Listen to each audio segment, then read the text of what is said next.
بەناوی خی گەورە سڵاوتان لەبێت مینێرانی بەڕێز و خۆشەویست نێچریمان بارزانی سەرۆک هەرێمی کوردستان سەردانی بەغدادی کرد و لەگەڵ سێ سەرۆکایەتەکەی عێراق و لایەنە سیاسیەکان پرسی هەمواری دەستور و خۆپیشاندانەکانیان تاوتوێ کرد. ئەم شەو لە بەرنامەی ئەمڕۆ قسە لە سەرسەردانەکەی سەرۆک هەرێم بۆ بەغداد و مەسەلەی هەمواری دەستور و کورد چۆن مامەڵە لەگەڵ هەمواری دەستور بکات و مەسەلەی پشگیری کورد بۆ حکوومەتەکەی عادل عەبدولمەهدی دەکەین. بە میواندارێک لە بەڕێزان لە ستۆدیۆی سەرەکی دکتۆرە تافگە ئەحمەد ئەندامی پێشووی پەرلەمانی عێراق، لە هەولێریشەوە سامی شەبەک ئەندامی پێشووی پەرلەمانی عێراق و ئەندامی لیژنەی نووسینەوەی دەستور لە ساڵی 2005. سەرەتا راپۆرتێک دەبین، دواتر لەگەڵ میوانەکانمان دەست بە گفتوگۆکەمان دەکەین. پرسی هەمواری دەستور هەموو لایەنە سیاسی و نەتەوەیی و مەزهەبیەکانی خستووەتە جوڵە. لە چوارچێوەیە و جم و جوڵانەش سەرۆکی هەرێم گەشتە بەغدا و لەگەڵ سێ سەرۆکایەتەکەی عێراق و سەرکردەی چەند لایەنێکی عێراقیدا کۆبوویەوە. بەپی ڕاگەیەندراوی کۆبوونەوەکان و ئەو زانیاریانەی کە دەست پەیام کەوتووە، خۆپیشاندانەکانی ناوچەکانی عێراق و هەمواری دەستور و پێکهێنانی هاوپەیمانی کوردستانی تەوەری سەرەکی دیدار و کۆبوونەوەکانی نێچیروان بارزانی بووە. سەرۆکی فراکسیۆنی کۆمەڵی ئیسلامی لە ئەنجومەنی نوێنەرانی عێراق کە لە کۆبوونەوەی سەرۆکی هەرێم و سەرۆکۆماری عێراق بەشدار بوو بە پەیامی ڕاگەیاند. لە کۆبوونەوەکەدا پێشنیار کراوە کە هەر لایەنێکی سیاسی هەرێمی کوردستان شارەزایەکی یاسایی خۆی بنێرێت بۆ بەغدا تا لیژنەیەک پێک بهێن و ئامادەکاری بۆ هەمواری دەستوری عێراق بکەن. بەپێی ڕاگەیەندراوی سەرۆکایەتی کۆماری عێراقیش لە کۆبوونەوەکەدا باس لە دۆخی سیاسی و ئەمنی و پەیوەندیەکانی نێوان حکوومەتی فیدراڵ و هەرێمی کوردستان کراوە. هەروەها جەخت لە چەسپاندنی سەقامگیری وڵات و دەستەبەرکردنی ژیانێکی باشتر بۆ گشتگەلانی عێراق کراوەتەوە.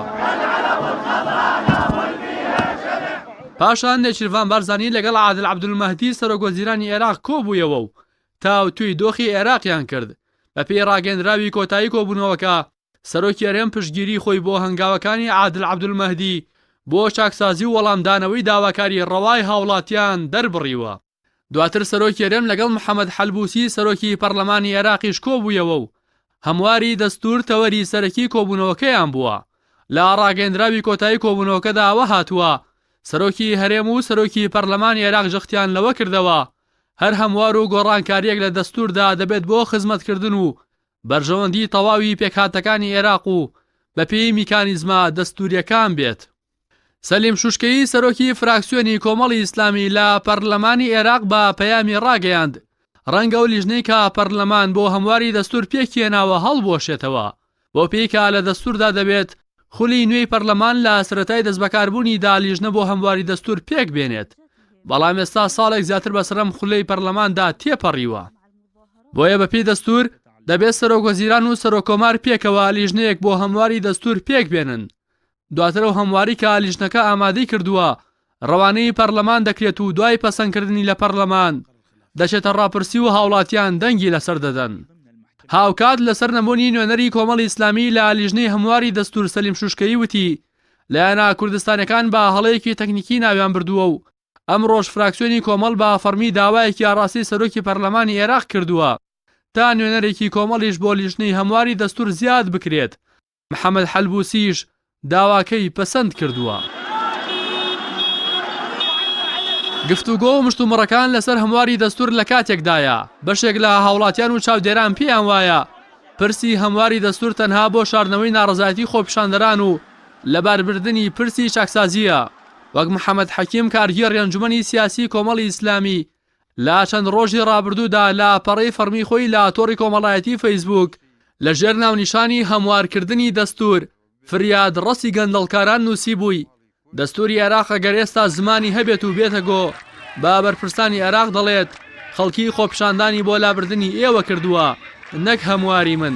لەبەر ئەوەی ئێوە بوون پێشتر نان نەبوو بیخۆن و ئێستا فڕۆکەی تایبەت و ملیارەها دۆلار یان لانیکە ملیۆنەها دۆلارتان بردوۆتە بانکەکانی دەرەوە و گەلی عێراقتان برسی و قەرزار کردووە و خاکی عێراقتان پڕ لە سوپا و دەستگای هەواڵگەری وڵاتان کردووە. هەروە محەممەد حەکیم لە سەر زاری دەستورەوە بە بەرپرسانی عێراقی دەڵێت بەناوی مەرجەعیەت و مەزهەب و شیعە و سوننە و نەتەوە و عەرەب و کورد و تورکمانەوە گەلانی عێراقتان هەڵخەڵەتاندووە و خوێنیان دەمژن و بەناوی ئەو دەستەواژانەوە کۆمەڵی خەڵکی بێبەها بوونە کوێخە و پارەدار و گەندەڵ و ستەمکار و دیکتاتۆر. لا کۆتایی نووسینەکەشیدا کارگێڕی ئەنجومەنی سیاسی کۆمەڵی ئیسلامی دەپرسێت هەر بەڕاستی کێشەکانی ئەم وڵاتە دەستورە یان باسی هەمواریان بۆ چاواشەکردن و هێشتنەوەی خۆیان بەرز کردوتەوە.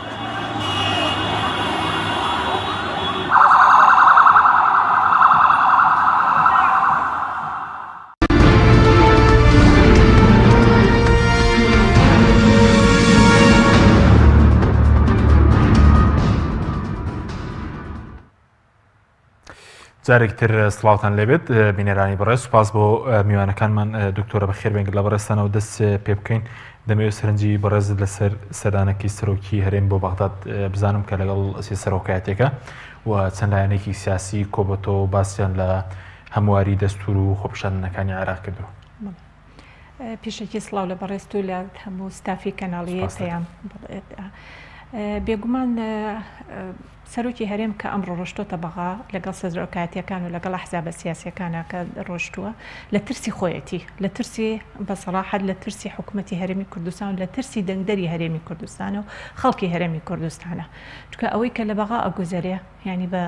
خۆپشاندانەکانەوانێ بەڕاستی لە ناو هەرێمی کوردستانیشا لە ئان و ساتایە ئەمان لێرەیە بڵێن هاتوون دائیمەن ئەوانەی کە لە دەسەڵاتان بۆمانەوەی خوان لە دەسەڵاتە دائیمە پشتی دەسەڵاتەگرنەوانێ ئەینا تۆ لەم کاتەیە کاچی بۆ بەغا باسی دەستورەکەیت باسی ینی تۆ کە خۆت ڕێزم هەیە بۆی خۆی یەکێکە لەوانەی کە لەسەر شاشەیەکی تەلەڤیزیۆنوتی من عەرەبی نازانم چۆنی تۆ باسی دەستورەکەیت بە ئەمە لەلایەک لەلایەکی ترەوانەیە کە تۆ لەگەڵ هەموو کەسەکانی ناو قیادە سیاسیەکانە کۆ ئەبیتەوانێت لەسەر چه ئەنجامێک کۆ ئەبیتەوە دەستور چ پەیوەندێکی بە ئەحزابەوە هەیە من تێناگەم وەک ترسی هەرێمی کوردستان چیە لەم دەستورە لە گۆڕینی دەستورە ئەستەغفیرڵڵا دەستور قورئان نییە نەگۆڕ بێت دەستور بە پێی کات و زەمان ئەگۆڕێت و ئەش گۆڕێ تۆ ئەچیت ئەڵێ من بەرگریەکەم کۆمەڵێک خیتاباتم جۆلیە بۆ بەڕاستی لە سەرۆکی هەرێمەوانێ لە سەرۆکی حکوومەتەوانێ ئەڵێ ئێمە ئەتوانین بە دەستور بە مادەی 142 بە 3 محافەزە ڕەتێکینەوانێ باشە دوو لە سەرسەیە تۆ جارێ زمانی ئەوە هەیە کە هەرێمی کوردستان خەڵکی هەرێمی کوردستان یەک ئێڵە تۆ بمێنیتەوانێ بەم حکوومەتی کە لە حکوومەتێکی خێزانیە دروستان کردووە ئەی تۆ پرسیارە لە خۆت ناکەیت ئایا حکوومەتی هەرێمی کوردستان خەڵکی هەرێمی کوردستان دەنگتەیەتێ ینی پێ دوایە قورس ئێستا دوو لە سەرسێ کە دەکاتە لە 166 دەنگدەران دەستور لە هەرێمی کوردستان ڕەت بکەنەوە ئەگەر شتێک تیابێ 166 بەڵێ ئەوە یعنی شتێکی تۆزێک تو خۆت ئەوەی کە لە هەرێمی کوردستانە هەیە خەڵکی هەرێمی کوردستانە من ناڕازیە لە ئێوە یعنی ئەگەر بێت و ئێستا ئیحسایەیە بکرێ لە سا هەفتای هەرێمی کوردستان ناڕازیە لە حکوومەتی هەرێمی کوردستان و لە ئەدا و لە پەرلەمان و لە هەموو هینەکانی حکوومەتی هەرێمی کوردستان ئەی تو چۆن زەمانەکەیت ئەمە لەلایەک لەلایەکی تر ئەگەرێکی تر لە بەردەمی حکوومەتی هەرێمی کوردستانە هەیە فەرەزنا کوردستان لە سانەوە وەکو ئیسیفتاکە وەکو سەربەخۆیەکەی کە یامان بوو بە کسە بۆمان نیوێڕە خاکی کوردستانمان لە دەزا کەرکووک و ناوچە ناکۆکەکانمان لە دەزا فەرەزنا دەستور ئێمە ڕەفزمان کرد بەو بە مادەی 142 ڕەفزمان کردوانی و ڕەت بوانێ ئەی ئەگەرەکانی دوای ڕەفسەکەی تۆ چییە؟ چیە ئەیەوێ دەستور بگۆڕێ شیعە ئەیەوێ دەستور بگۆڕێ کۆمەڵە ئەحزابی سیاسی لە عێراق ئەیانوێ دەستور بگۆڕێ ئەی تۆ نەخستۆتە بەرچاوی خۆت کە تۆ ئەگەر بێت و هەرێمی کوردستان تووشی نەکسەیەکی ترەکەیتەوانێ لە حاڵەتێکا بەڕەتکردنەوەی دەستور تۆ ئەگەر بێت و عەرەب ڕازی بێت سوننە و شیعە ڕازی بن بە گۆڕانکاریەکانی دەستور تۆ لەم حاڵەتەیە کورد ئەبی بە معارەزەیەک بۆ ئەوەی کە گۆڕانکاری نەکرێ ئەی ئەگەرەکانی چییە؟ ئەگەرەکانی دیسانەوە شەڕە بەسەراحەت اقتصادێک پارێت لێ ئەبڕێ دەرگاکانی مەتارەکانی لێدا ئەخاتەوانی ئەمانە هەمووی سڵتەی اتحادی ئەمە هەموو حکوومەت لە سەراحەتی ئەو هەیە گومرگەکانی لێدا ئەخات سنوورەکانی لێدا ئەخاتەوانێ کەواتە تۆ بێ پێشەوەی کە ئەم خیتابە بیت وەرە بزانە لیژنەی دەستوریەکەت چێ لە لیژنەی دەستوریەکەتە یا پاڵپشتم دواتر قسە لە سەرەوە دەکەین وەخسەرشتن بۆ چیمە سەردانی سەرۆکیریم تسە لە خۆی چووکە بەپێی یاسای سەرۆکایەتی هەرێمیش یەکێک لارکەکانی وێڕایەتیکردنی مەسەلا هەرێمە لەگەڵ بەغداد دەگرێمەوە لای بەرز دواتر کاک سامی جەنابیش بەخێر بێ سوپاس بۆ ئامادەبوونت دەمەوێت سەرەتا بەر لەوەی بچین سەر هەمواری دەستورەکە سەرنجی بەڕێز بزانم لەبارەی سەردانەکەی سەرۆکی هەرێم بۆ بەغداد پێ دوایە سەردانانە ئیجابیاتیان هەیە یاخود زیانیان هەیە طبعا لەو کاتێک کە جەنابی کاکنەچیروان چووە بەغدای زۆر لە وەختێکی هەستیار زۆر لە وەختێکی ضروری لە بەغدایە بوو. ئەمە لەگەر ئەو خوشکەنیمە کە قسە دەکە لەسەر مەوزوعی کوردستانمە. ئەیسا مەوزوعی خۆپیشاندارانە و قەزیەی دستورە. دستوری عێراق لە سەتا نوهەتی لە مەسلحەتی هەرێمی کوردستانە، لە مەسلحەتی ملەتی کوردستانە. یەک لەو نووسرانە کە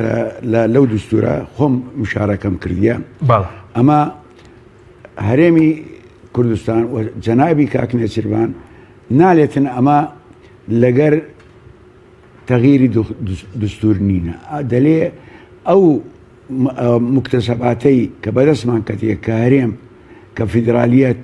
ئەوە لە دەستمان نەڕواتن. ئەوە یەک. دوو، مەوزوعی خۆپیشاندەران ئەسڵا مەوزوعی دستوری تیان نەبوو، بەس بەعض لایانی سیاسی قەزیەی دستوری هەیەتە گۆرەوە، دەیانەوێ فی سەبیل کورسیەکانی خۆیان لە بەغدایە ببینێتن. خۆپیشاندەران لۆ خۆیان پیشاندەرا بوون لەبەرەوەی خەدەمات نەبوو، لەبەرەوەی دزین هەبوو، لەبەرەوەی عەدالەت نەبوو، لەبەرەوەی مساوات نەبوو لە بەغدایە تێگەیشتی. بەڵێ ئەم لەگەر ئەو خوشکەمە، یعنی ئەمەش لە حالەتێکی میسالی نینە لە کوردستان، بەس حالەتی ما مقارنە بکرێت لەگە بەغدایە لە 100% فەرقی هەیە. ئەو لوزنەیان کە تەشکیل کردیە ئیستا لە بەغدایە مخالیفە لۆ دستوری، چکودا لە دستور دەرێتن لە مادەی 143 يشكل مجلس النواب في بداية عمله لجنة من أعضائه تكون ممثلا للمكونات. يعني لبداية دورة كيدا بيت تشكيل كرة أو يك. دو جنابي كاك نێچیروان وەکی چووە بەغدایە دەبی ڕەئی وخۆی پیشامدا، ڕەئی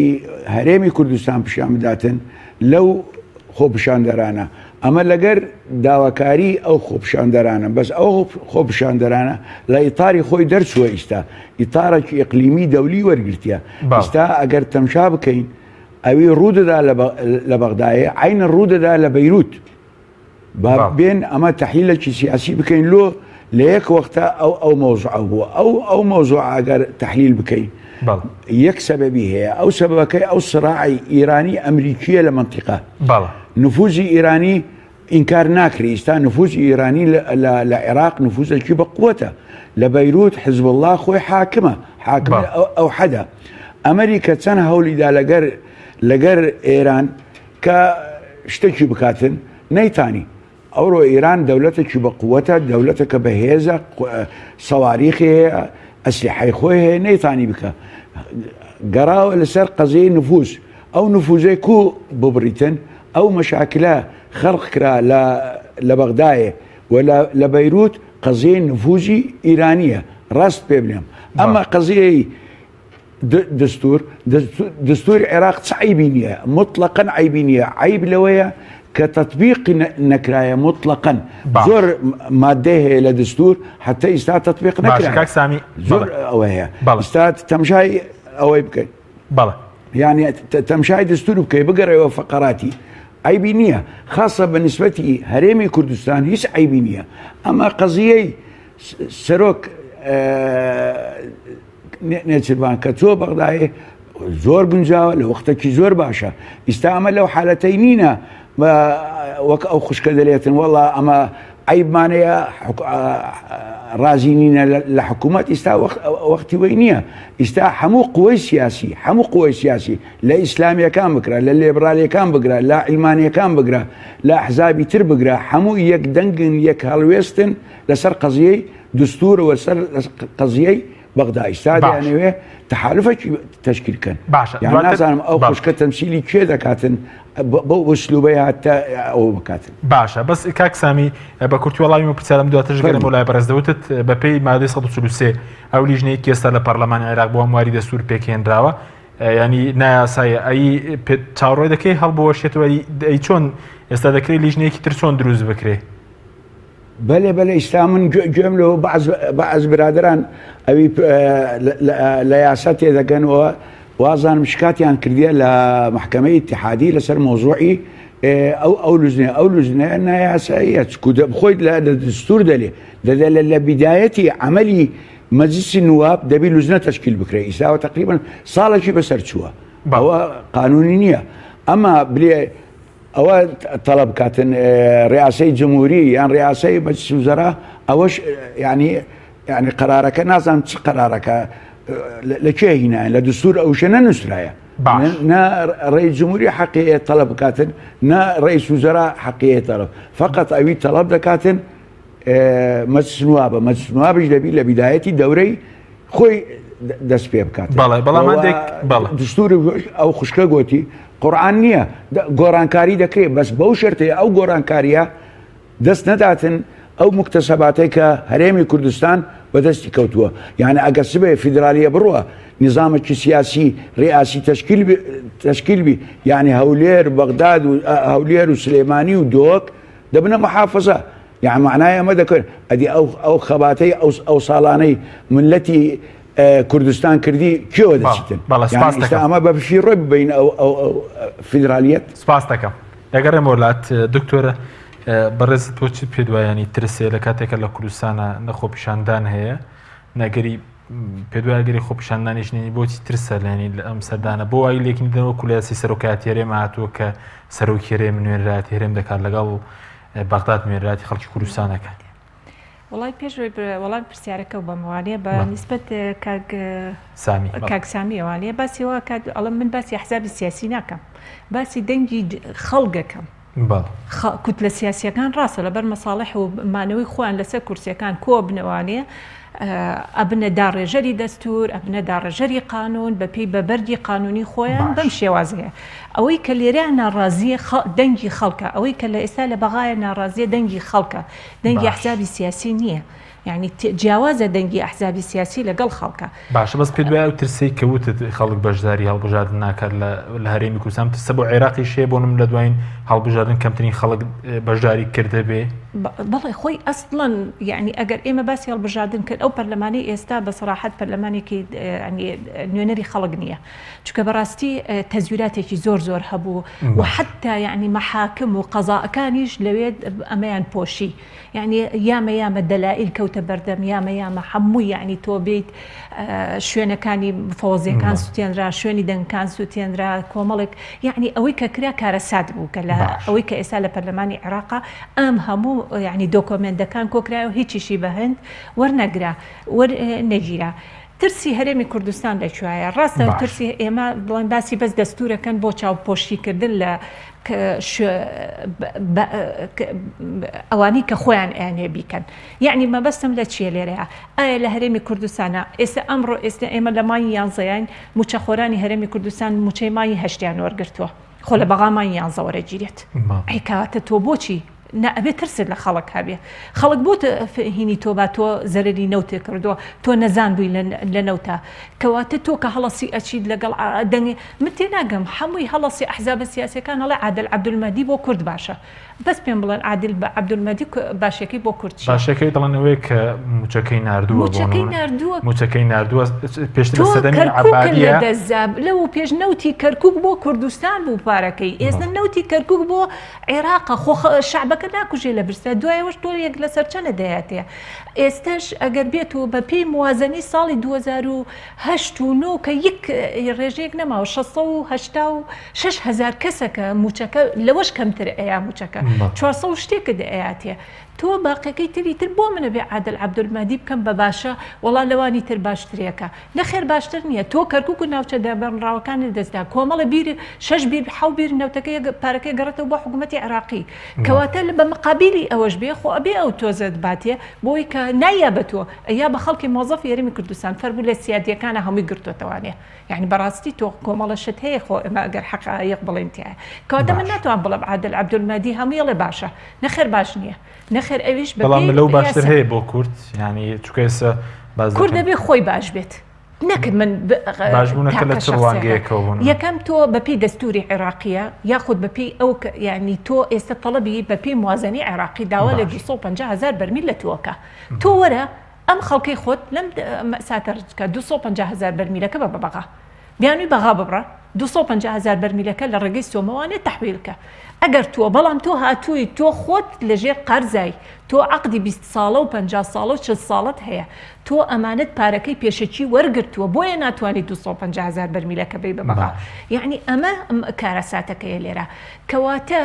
تۆ خۆ دەبێ باش بیت من نامێ بە شەخص باشکەم هیچ کەسێ باش نییە بۆ کورد نەشیع باشە نەکورد نەسونە باشە نە عادل عەبدولمەهدی نەمالیکی نە ئەیاد عەلاوی لە هەموو حکوومەتەکانە هیچ کەس باش نەبوو بۆ کورد قانونە و دەستورە و بەپێی یاسا وەرێگرتووە کە ئیستحقاقێکی کە لە کاتێکە کورد کە باشی لە ساحەفەکە شێکرا یعنی قەت نەگەشتۆتە لە سای 11 ئەگەر بیت موازنەکانی 13 و 12 و 11 ئەوانش کۆکەمەوانە هەمووی جارێک کە دانیشتن بە بەراوردکردم هیچ کاتێک کورد نەیتوانێت سای 11 ئیتر بۆچی ئەمە کردویانە بەهین لە ئێمە ئەستەغفیر الله عادل عەبدولمەهدی سەرۆکی حکومەت دەڵێ باشە سەرۆکی هەرێمێ باشە خەڵکی سیاسیەکان ئەڵێ باشە شارعی کوردیان وا تێگانۆ کە عادل عەبدولمەهدی مەلایکەتە نییە بەپێی یاسایەک تۆزێک دەیاتێ بەڵام غەڵەتەکە لە تۆیە وەرە 250,000 بەرمیلەکەی خۆت بە ئەو کاتە نێوانی دەولی هەیە لەگەڵتا یەنە پێشەوە بەزوە باش نێمەوەکو کورد ئێستام ڕۆژ سەرۆکی هەرێم باز دەکە کە پشگیری مەسەلەن چاکسازیەکانی بکەین ینی وەکو ئاماژەیە کە بۆ مەسەلەن ڕۆشنی حکوومەتەکە یعنی مەبەستت لە حکوومەتی هەرێمە یا حکوومەتی عێراق ئێستا سەرۆکی هەرێم دەڵێ مە پشگیری چاکسازیەکانی عادل عەبدولمەهدی دەکەین ئەزانی چۆنە کاک حەکیم چاکسازی بە بنەما ئەبێ بە پیلان ئەبێت یعنی بە نەخشە ئەبێت بەوە ناکرێت و هاتوویت من تێناگەم با بڵێن کە ڕۆژانە قەرارات دەرەکرێن ڕۆژانە فڵان هەزارەها و 2000ها و 3000ها 10,000 و 15,000 و 20,000 کەس تەوزیفەکرێ باش ئەخیتە چووە من تێنەگەیشتم عێراق دەوڵەتە ڕاستە تۆ ئەمەی کە ئەڵێ 150,000 کەس تاعین بووە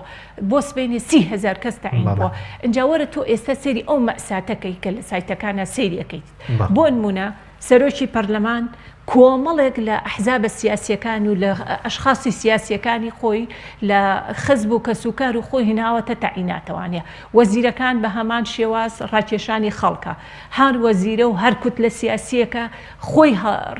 هێنێ لە کوتلە سیاسیەکەی هێناوە تاعینیەکە تۆ شارع بەمەدا نامرکێتەوانە شارع یەک بە پرۆژە دامرکێتەوە شارع یەک بە نەخشە کێشان دابزێتەوە بەوە نابێت کە تۆ ڕاستە ئێستا بۆ نمونە مەسەلەن یاسای تەقاعودی عمریان هێناوەتە خوار و ڕاستە دەینی هەموارێکرێتەوە تێ بەڵام ئایا ئەمە ئەعبێکی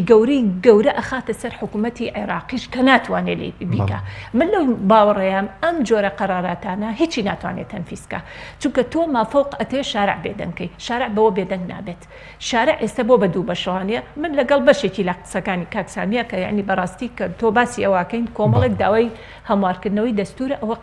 سیاسیەکانن بەڵام کۆمەڵێکی تری لە خزمەت گوزاریایە ئەو خزمەت گوزاری ئەو شارعی لە کوردیشە هەمان کەس لە لێرەش هەر پێویست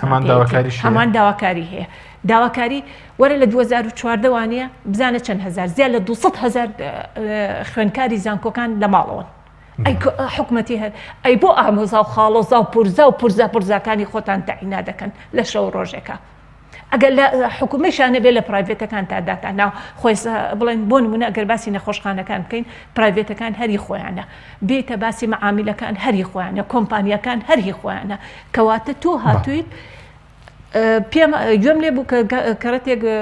باسی وەکراکەنەوە هەزاریان لێ تاعین بوو ئەو 9,000 لەکوایە لە هەمووی وەرە یەک بە یەک با بگەڕین تحقیقی تیا بکەین وەکو پەرلەمانتارێکی کۆن لە سایە لەو 90,000 کەسەیە لە سا هەفتای هینی کەسوکاری خۆیان و لە ئەحزابە سیاسیەکانە لە پرایڤێتەکانە لە تایبەتیەکانە دایان مەزانەوە بەڵام خەڵکێکی تر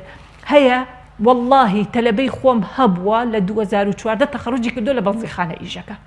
يعني معقولة خريجي كل لا بنزي خانة يا بي آخر كي شون اعتراف بتوب كم كتو حكومتيت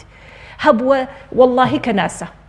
والله خريجي كلية كناسة لم كردستانية والله كلية شي طب لسجادي مولوي بيلي ساعات شاكا آخر حكومتي كردستان تو خود شاكا ما شو بشتي عراق بو بقرا بشتي عراق بقرا بس خود شاكا لا خود ودس بيبكا هم رجع قرارات من بودركا حتى إذا قرار بيبلا لا حكومتي كي هرمي كردستان مصلحتي هرمي كردستان مو بيه ببرلمانك شو برلمانش هم برلمان نتواني ياسای چاکسازی که بو خوی درکات چون که بوچی خوی ضرر مده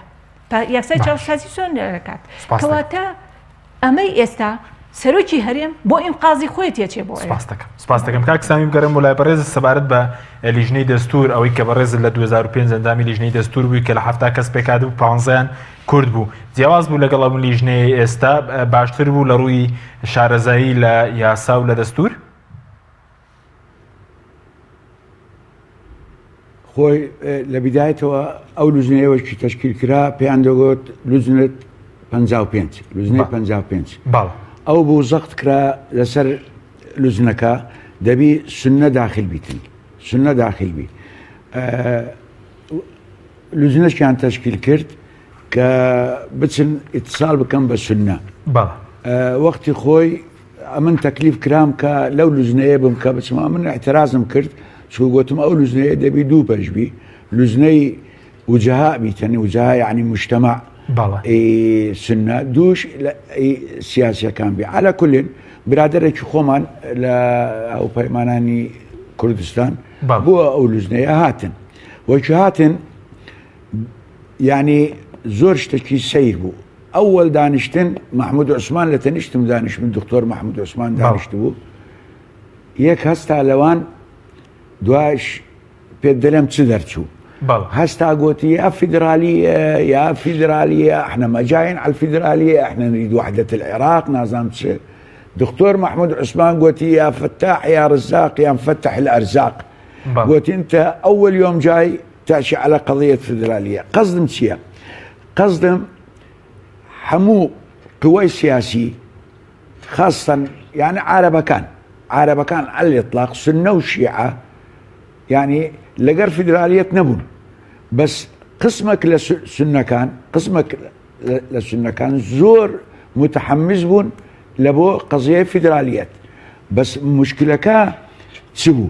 لباشوي شيستو هشت مادة مان بزيهش كوقتك زور كم بو شش مانجو بو شش مانجو دستورك لبو عراق دادني يعني وقتك زور كما قلت من بابا او وقت زور كما او نابي وقلت انا او ايدانين شيستو هشت مادة مانيش نسيت ما وينظم بقانون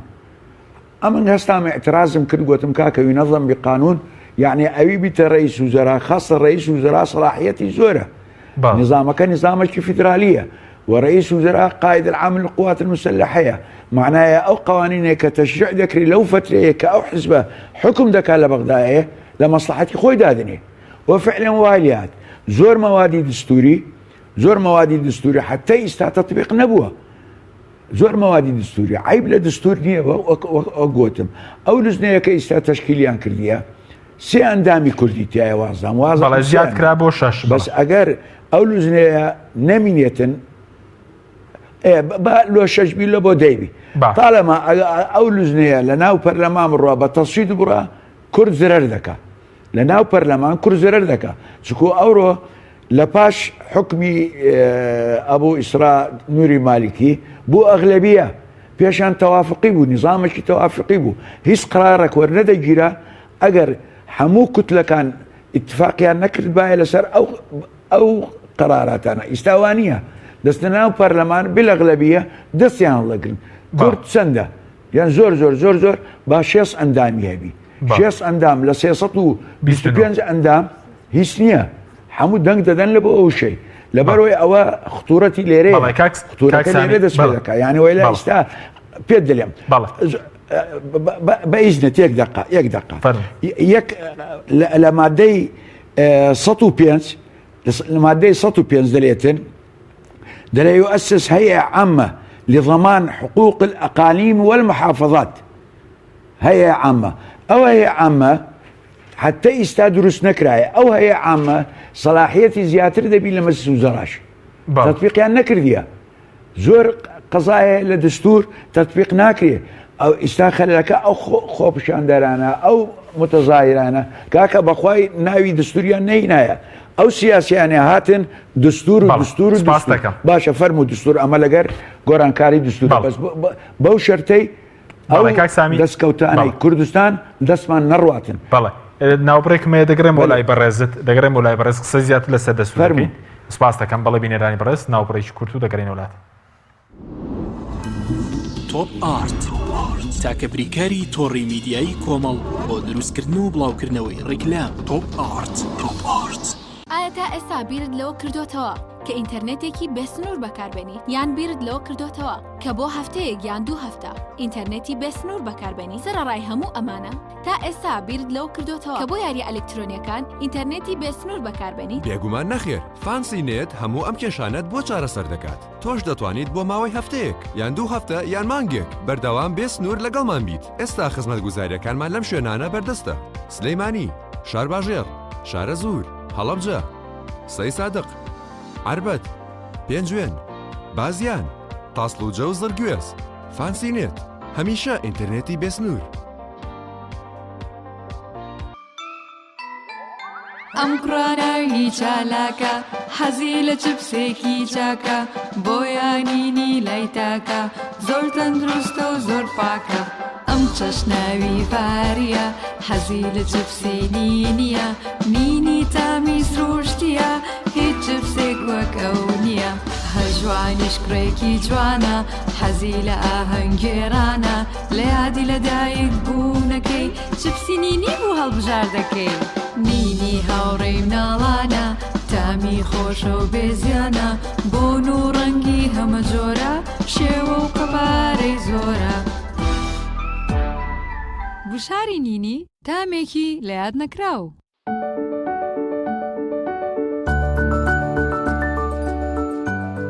ڕاستە هەستی دایک بوون زۆر جیاواز و چێژبەخشە، بەڵام بەرپرسیارەتێکی قورسیشە. ئەرچی دایک پاراستنی تەندروستی و گەشەکردنی منداڵەکەیەتی. باشترین خۆراک بۆ منداڵەکەی شیری دایکە، بەڵام لەبەر هەر هۆکارێک دایک نەتوانێت لە شیری خۆی بە منداڵەکەی بدات، باشترین جێگرەوە کۆنفیلاکە.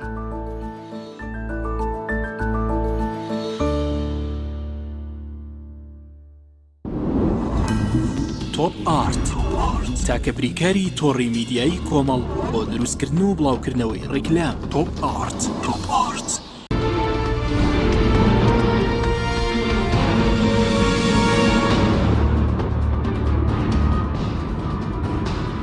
جارێکتر سڵاوتان لەبێت بینەرانی بەڕێز. کاک سامی بگەرەمەوە لای بەڕێزت سەبارەت بەوەی کە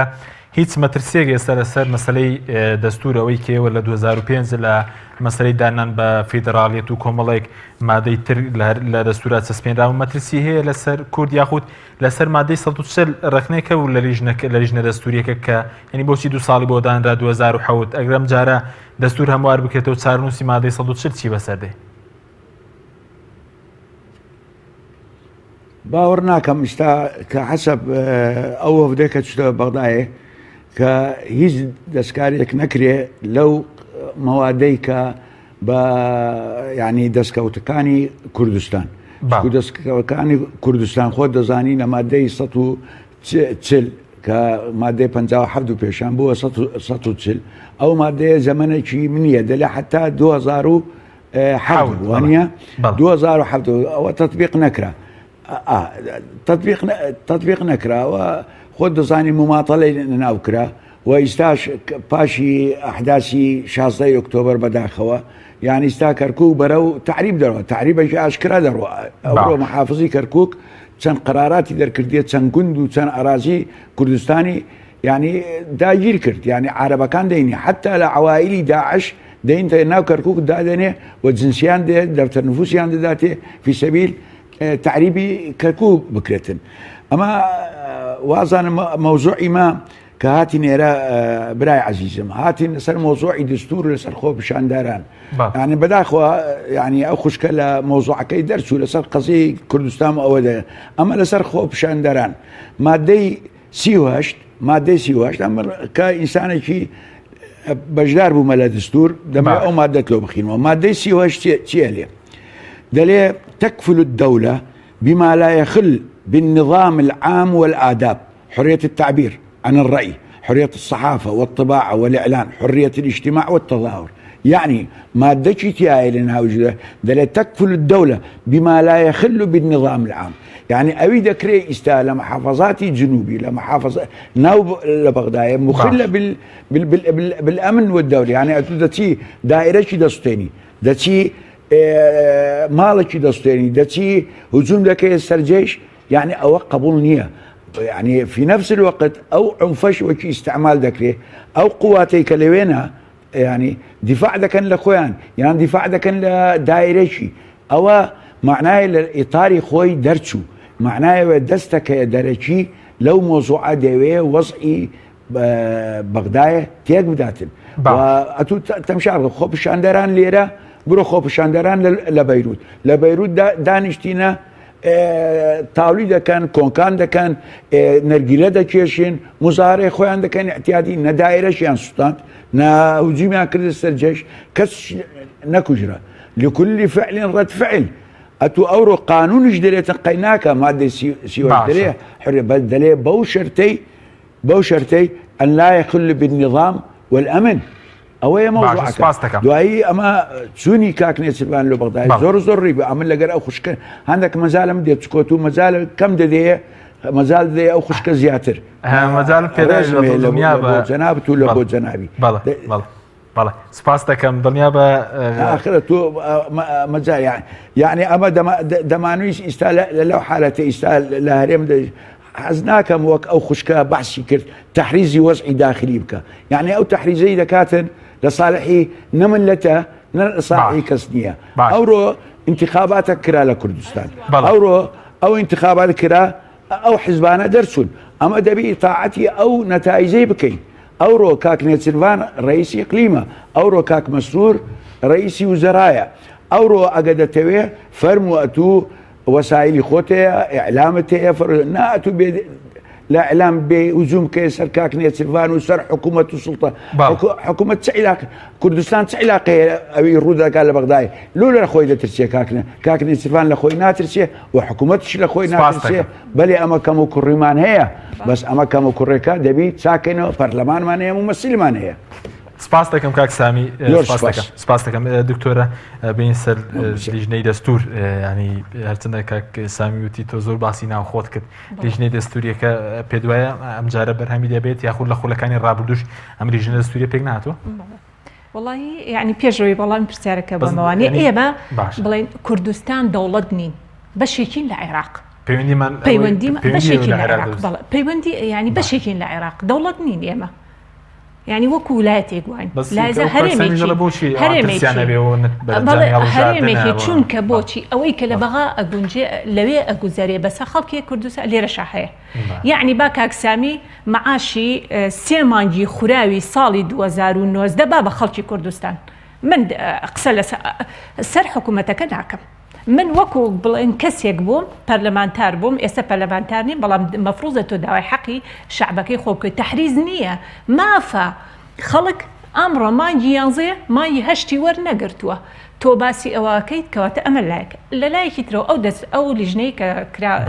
كرا طبعا للدوري السيامي شا هلا بدايه لجني دستوري كرا ازاني شلون قوي سياسي كتلي سياسي بو اوي كشارع بيدنكا بو اوي كخوي بمنته ولا السلطه رجاكي شيء أجري قانوني أجري قرارات أجري كهمشي ما مبني على الباطل هو باطل برزبه لزمان يا مشا هر عينش اللي جنيك بيك ينابو تعديلات دستوري بس بدو أم جارز جوازنية أو جارش هر عينش هين دروز بو أنت مظاهرات دروز بو خلقات مليوني بو صدر بيجوازي إنك يكل صالي 2016 بلا يشك لوانا كاللي جنيك بيك هات بو على أساس بو تعديل دستوري تعديل دستور بتنيا برلمان ناكره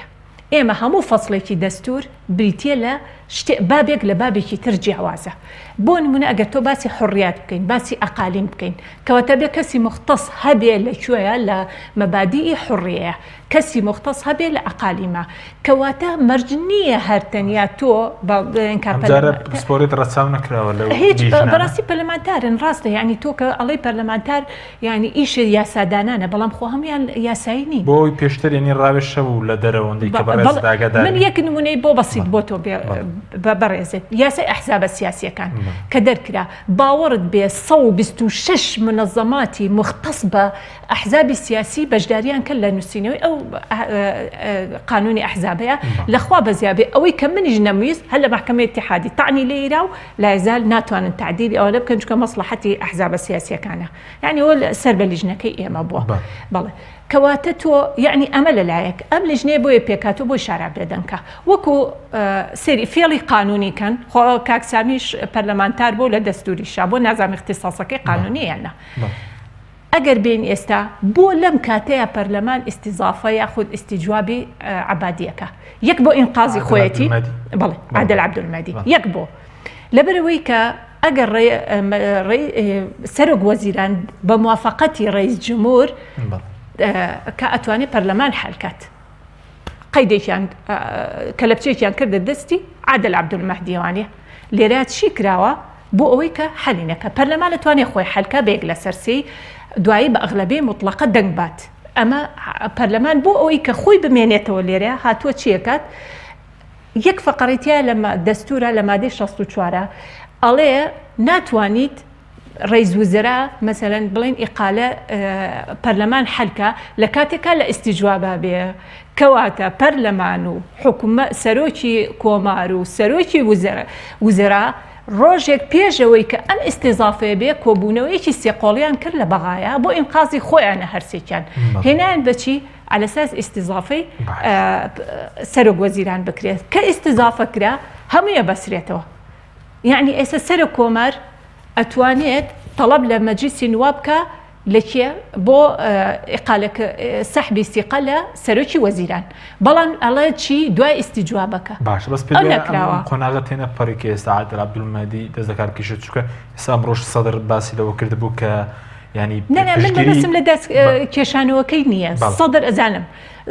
سەدر بەڕاستی با بڵێن کە کاتێک دەتوانێت تۆ داوا لە بکەی شەش وەزیرەکەی خۆ سەحب بکەرەوە شەش وەزیری هەیە لە پەرلەمانی لە حکوومەتی عێراق بێجگە لەوە نازانم 200 و چەند لە وەکیل وەزیرەکانە لە ئەکسەرێتی ئەوە لە 200 و شتێک مدیر عامی هەیە نائیبی پەرلەمانەکە لەوە نائیبی یەکەمی پەرلەمانی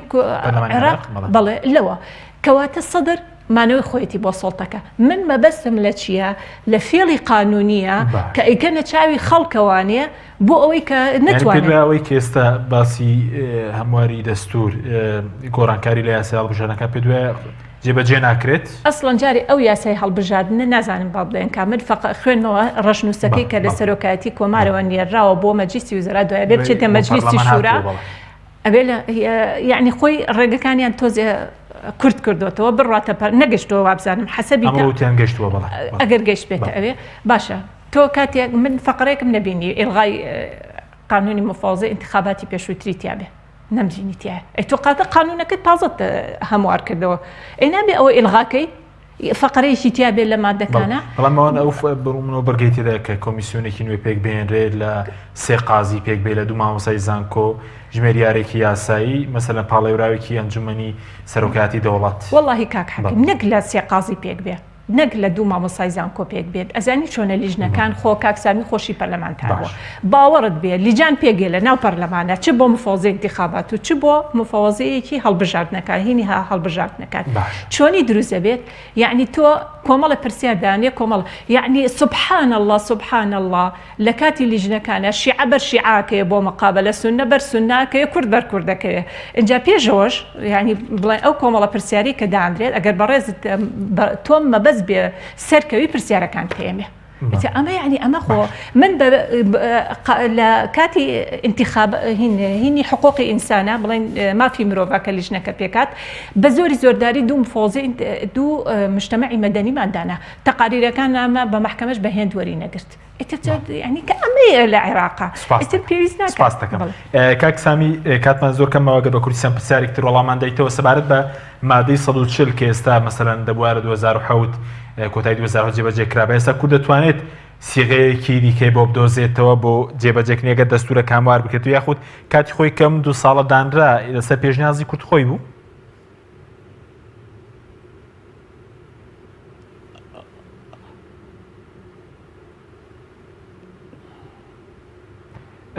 گوێت لێمە کاکسامی بەڵێ کاکسامی بەڵێ ئێسەبارەت بە مادەی 140 کە لە 2007 بەسەر چووەگەر دەستورەکە ماوار بکرێتەوە کورد دەکرێت جارێکتر وادەیەکی بۆ دابنێتەوە یاخود کاتی خۆی لەسەر پێشنیازی کورد خۆی بوو کە لەم 2 ساڵەدا مادەکە جێبەجێ بکرێت خۆی هیچ مادەک لە دەستور نامرێ يعني امينيه بەڵ الو گوێمان لێ فەرمو الو گوێمان لێ کاکسانی فەرمو دنگەکە متقطع هیچ مادەك نامری يعني وەکی ئەمە گوتمە حتا 2007 بیتن ئەمە يعني لە پاشوی محکمەی دەستوری جەماعەتی سنە جەماعەتی کەرکووک شکاتیان کرد لە محکمەی دەستوری گوتیان ئەو مادەیە نامری ئەو مادەیە دەمینێ یان دەمینێ ئەو مادەیە لەبەرەوەی ئێستا ئەمە زۆر گرنگە لەمە پرۆفسۆرەکان و ئەوی شارەزای یاسانە لە کوردستان دەبی بەشداری بکەن لەو لزنێ سیاغی دستوری عادەت سیاغەتە دستور بکەن مادەی 140 زۆر گرنگە بە نسبەتی ما ئەگەر مادەی 140 نەمینێ معنیا ئەو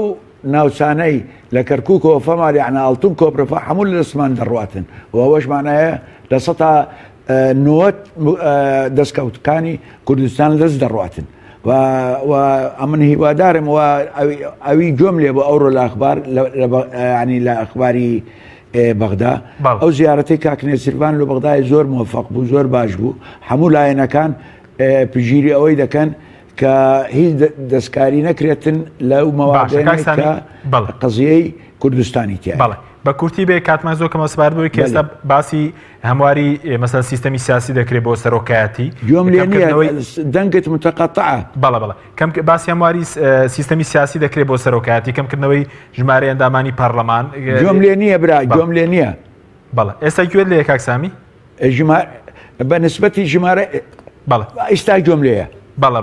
بەڵێ کەمکردنەوەی ژمارە ئەندامانی پەرلەمان گۆڕینی سیستەمی سیاسی بۆ سەرۆکایەتی دەبێت کورد پشتگیری بکات چۆن گوێم لێ نەبوو بەڵێ گۆڕینی سیستەمی سیاسی دەبێت کورد پشتگیری بکات بۆ سەرۆکایەتی نانا دەبی ئەمە بە هیچ حالەتێک قەزەی نظامی سیاسی ئەوڕۆ نظامی ئیتحادی پەرلەمانیە لە عێراق ئەگە بیبیتە نظامی ڕیاسی معنایەوەیە مرکزیت دەگەڕێتەوە لە بۆ بەغدایە ئەوەش مەرفوزە مطلقاً دەبی ڕازی نەبینەمە لەسەر ئەو مۆزوعی ئەمە نظامی ئیتحادی فیدرالیە باشە زۆر باشە ئەی سەبارەت بە کەمکردنەوەی ژمارە ئەندامانی پەرلەمان ینی پێدوایە کارێکی باشە کە کەم بکرێتەوە کە پێویستی بە هەمووای دەست و یاخود نێشتنی ئەنجومەنی پارێزگاکان کە ئێستا قسەی لەسەر دەکرێت خۆی بە نسبەتی کەمکردنەوە ئەگە بە نسبەتی مەجالسی محافەزات یان ئەندامی پەرلەمان ئەوەندە تەسیر ناکات چکو نسبە و تەناسب هەیە بنە دیوان کەم دەویتەوە ئێمەش کەمی دەویتەوە ئەو نسبەیە کە ئەمانە لە بەغدایە ئەو نسبەیە دەبینێتن نسبەیە خۆ نسبەکە مهمە عەدەدەکە مهم نییە باشە زۆر بە کورتی بەڵێ پێ دوایە ینی هەموارکردنەوەی دەستورەکە سەردەگرێت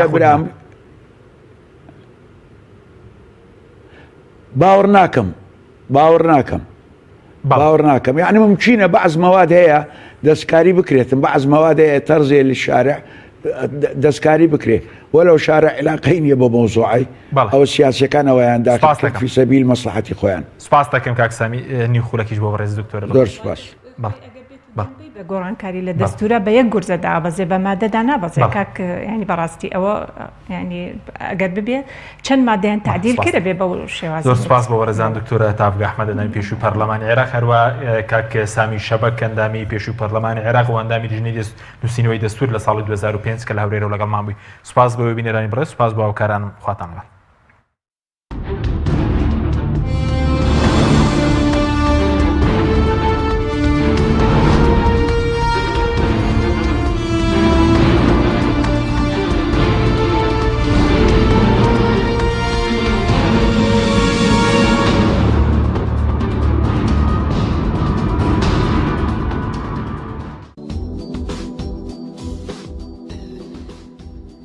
ئێمە هەوڵ دەدەین